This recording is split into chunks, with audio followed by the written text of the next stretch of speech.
আমি আপনাদেরকে একজন সফল ব্যক্তি সম্পর্কে বলতেছি। জুলাইবিস রাদিয়াল্লাহু আনহু ছিলেন কালো মানুষ। কেমন? একটু কালো, খুব উচ্চ বংশের না, খুব সুদর্শন না, খুব লম্বা না, খাটো টাইপের মানুষ, একটু বেটে টাইপের মানুষ। টাকা পয়সা একদমই নাই, একদমই টাকা পয়সা নাই, বংশমর্যাদা এইসব দিক থেকে তাকে আন্ডার স্টেমেট করা হয় আর কি। এমনকি ফিজিক্যাল স্ট্রাকচারও তারা আমাদের অনেকের মধ্যে সুদর্শন। তার অবস্থা কেমন? নবী সাল্লাল্লাহু আলাইহি ওয়াসাল্লামের সাহাবীরা অন্য হাদিস থেকে বলেছেন যে নবী সাল্লাল্লাহু আলাইহি ওয়াসাল্লাম মসজিদে যেতেন, মদিনা মসজিদ নববীতে যেতেন, রাস্তার পাশে তিনি পড়ে থাকতেন। ধরেন আমরা মসজিদে হেঁটে আসতেছি, রাস্তার পাশে একজন বসে আছেন, গায়ের জামা কাপড় খুব একটা উন্নত না, ছেঁড়া, তাসবিহ নিয়ে জিকির করতেছেন। আপনি কি খুব ফোকাস করবেন তার দিকে? করবেন না। কিন্তু তো মানুষ তার দিকে ফোকাস করে না খুব একটা, যাওয়া আসা করে, সে পড়ে থাকে। কেউ খাবার দিলে খায়, না দিলে খায় না। এইভাবেই তার দিন যাচ্ছে। কোথাকার ঘটনা এটা? মদিনায়, হিজরতের পরের ঘটনা। সাহাবীর নাম জুলাইবিস রাদিয়াল্লাহু আনহু। খুব উচ্চ বংশের না, অর্থবিত্ত নাই। বারবার বলছে, আমি রিপিট করতেছি কেন? বিকজ এটা আপনাদের সাথে অনেক মানে সাইকোলজিক্যালি মিলবে বিষয়টা অনেকের সাথে, এবং এটা আমাদের খুব ভালো করে জানাও দরকার আছে। একদিন নবী সাল্লাল্লাহু আলাইহি ওয়াসাল্লাম তাকে বললেন যাওয়ার সময়, হে জুলাইবিস তুমি কি বিয়ে করবা? খুব মজার আলোচনা না এটা আমাদের কাছে, অনেকের কাছেই। হে জুলাইবিস তুমি কি বিয়ে করবা না? প্রশ্নটা এরকম ছিল, হে জুলাইবিস তুমি কি বিয়ে করবা না? তুমি তো আকাশ থেকে বললেন, ইয়া রাসূলুল্লাহ আমাকে কে বিয়ে করবে? আমার না আছে চেহারা সুরত, না আছে আমার বংশমর্যাদা, না অর্থবিত্ত, আমি কিভাবে বিয়ে করবো? কে মেয়ে দিবে আমাকে? কে আমাকে মেয়ে দিবে? তো ওদিন নবী সাল্লাল্লাহু আলাইহি ওয়াসাল্লাম চলে গেলেন, কিছু বললেন না। পরের দিন আবার বললেন, ইয়া জুলাইবিস আলা তাতাযাওয়াজ তুমি কি বিয়ে করবা না? একই উত্তর, ইয়া রাসূলুল্লাহ আপনি গতকালকে এক কথা বললেন, আবার বলতেছেন বিয়ে করবেন, আমাকে কে বিয়ে করবে? তৃতীয় দিন নবী সাল্লাল্লাহু আলাইহি ওয়াসাল্লাম আবার বললেন, আলা তাতাযাওয়াজ ইয়া জুলাইবিস তুমি কি বিয়ে করবা না হে জুলাইবিস? তিনি এবার বলছেন, আপনি কি আমার সাথে রসিকতা করতেছেন? আমাকে কে বিয়ে করবে? তো নবী সাল্লাল্লাহু আলাইহি ওয়াসাল্লাম বললেন যে অমুক আনসারী সাহাবীর বাসায় যাও। অমুক আনসারী সাহাবীর বাসায়, আনসারী সাহাবী কারা? যারা মুহাজির সাহাবীদেরকে আশ্রয় দিয়েছেন। অমুক আনসারী সাহাবীর বাসায় যাও, সেখানে একজন বিবাহযোগ্য নারী আছে, মেয়ে আছে, তাকে গিয়ে বলো যে আমি রাসূল সাল্লাল্লাহু আলাইহি ওয়াসাল্লামের পক্ষ থেকে আমার বিয়ের প্রস্তাব নিয়ে আসছি। তিনি গেলেন, যাওয়ার পরে বললেন যে আমাকে প্রস্তাব সহ পাঠানো হয়েছে। মেয়ের বাবা আর মায়ের রিয়াকশন ছিল অনেকটা সাধারণত যা হয় তেমন। তুমি বিয়ের প্রস্তাব নিয়ে আসছো, তুমি কি খাওয়াবা মেয়েকে? কোথায় রাখবা? তোমার তো নিজের কোনো থাকার জায়গা নাই। প্রশ্ন কিন্তু যৌক্তিক। আমি মেয়ের তো বাবা, আমিও তো এই প্রশ্নই করবো নাকি? প্রশ্ন করবেন না? আপনার মেয়ে থাকলে এভাবে প্রশ্ন করবেন তো আপনি? তো তারাও সেই প্রশ্ন করলেন, এমনকি এক পর্যায়ে রিফিউজ করে দেওয়া হলো, না এটা পসিবল হবে। এই কথাগুলো, কনভারসেশনগুলো ভিতর থেকে শুনছিলেন সেই মেয়ে নিজেই, আনসারী সাহাবী, মদিনার আনসারী মেয়ে। মদিনার আনসারী মেয়েরা কিন্তু অনেক সুদর্শন, তৎকালীন সময় কাছে উচ্চ বংশে সুদর্শন, খুবই ইলেমওয়ালা হতেন তারা, হিপস ক্ষমতা খুব থাকতো, খুবই জজবাওয়ালা, মানে জিহাদের মাঠে একদম যুদ্ধ করেছেন তারা, একদম নবী সাল্লাল্লাহু আলাইহি ওয়াসাল্লামের আশেপাশে ছিলেন। উহুদের সময় একজন আনসারী সাহাবী ছিলেন, মহিলা সাহাবী, উম্মে আমারা তীর ছুঁড়েছেন নবী সাল্লাল্লাহু আলাইহি ওয়াসাল্লামের পাশে। তো ওনারা কিন্তু খুবই গায়রতওয়ালা মানুষ।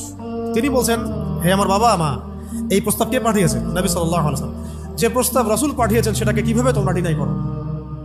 আমি জুলাইবিসকে বিয়ে করব। কে বলছেন এটা?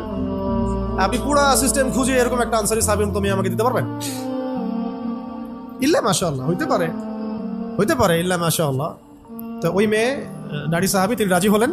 এবার শোনেন, এবার বিয়েও হলো মাশাআল্লাহ, বাসর হলো, এবং সকালবেলা আওয়াজ হচ্ছে, মদিনার চারপাশে এলান হচ্ছে যে হে মুসলিমরা সবাই বের হও, ইহুদিদের সাথে যুদ্ধে আমাদেরকে খায়বারে যেতে হবে। ইহুদিদের সাথে যুদ্ধে আমাদেরকে খায়বার আক্রমণ করতে হবে। নবী সাল্লাল্লাহু আলাইহি ওয়াসাল্লাম তোমাদেরকে আদেশ করেছেন। এটা কিন্তু হুদাইবিয়া সন্ধির পরের ঘটনা।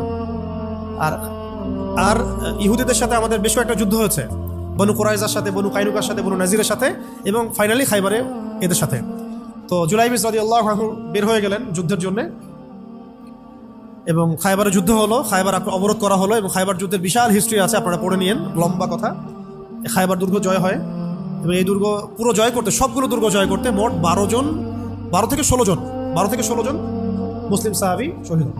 12 থেকে 16 জন বা 18 জনের মতো আর কি, এই ফিগার, এইটুকুর মতো 12 থেকে 16 বা 18, এত কম সংখ্যক সাহাবী শহীদ হয়েছে খায়বার যুদ্ধ জয়ে।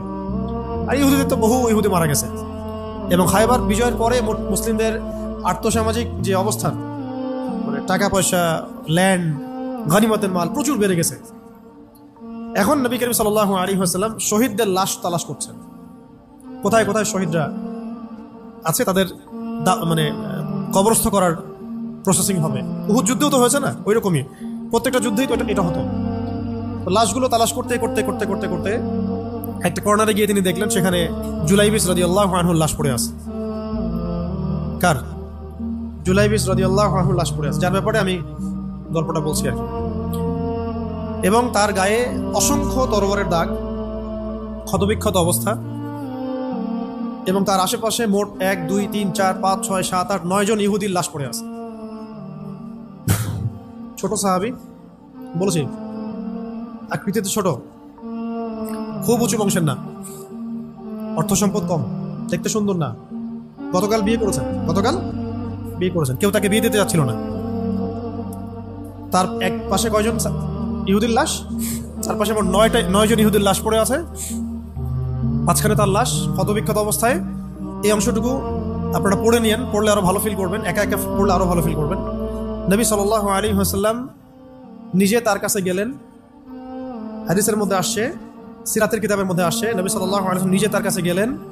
যাওয়ার পরে তার যে মাথা, সে মাথার পাশে নবী সাল্লাল্লাহু আলাইহি ওয়াসাল্লাম বসলেন। বসার পরে নিজের হাতে জুলাইবিস রাদিয়াল্লাহু আনহুর চেহারা থেকে এরকম করে ধুলাবাড়িগুলো সরান। নবী সাল্লাল্লাহু আলাইহি ওয়াসাল্লাম তার গা থেকে রক্তগুলো আমাদের নবী সাল্লাল্লাহু আলাইহি ওয়াসাল্লাম মুছলেন, আদর করলেন, চুলগুলো ঝাড়লেন। দৃশ্যটা চিন্তা করেন, তার চুলগুলো তিনি ঝাড়তেছেন, চেহারা থেকে রক্তগুলো মুছতেছেন। কে?